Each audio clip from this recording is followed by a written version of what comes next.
remembering the flickering stop-go sensation as Fuchs hastily triggered it when the news of World War III starting poured in through phones and tablets, then tried to dash back and jump inside the circle of grid work with the Americans and what they'd come to call his baggage.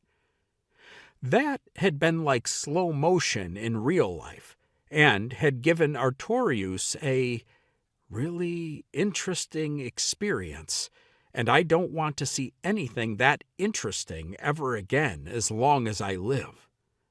An interesting view of the flash and blast wave hitting the building the time machine was in, complete with watching the cracks spreading in the glass of the windows as they prepared to scatter in razor-sharp high-velocity shards through anyone standing in their path, followed, if they'd still been there, by the burning building collapsing on whatever was left of your head, and then the fallout plume finishing things off if you were unlucky enough to live through all that and feel the puking, bleeding, rotting alive sensations of radiation poisoning.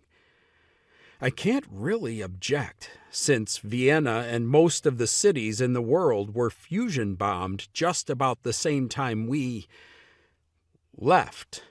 We made it by a second or less, though Fuchs didn't make it. Well, he made it, but minus his legs from mid-thigh down, and we buried him, and kept the very useful metric ton of baggage he'd put together for the trip. He carefully didn't think of what he'd been tricked into leaving behind. A wife he'd loved since high school and married a month after graduating from the academy, and their children, for starters.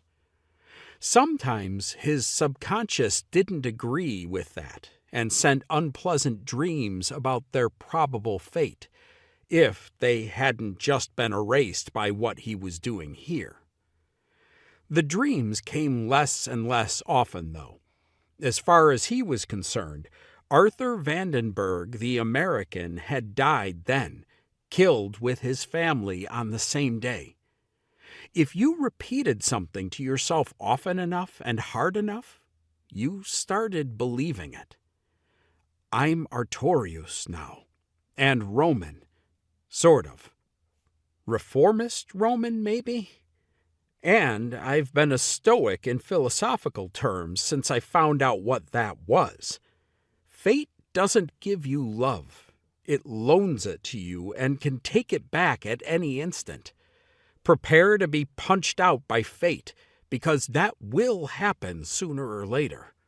More than once, probably, and it all ends in death.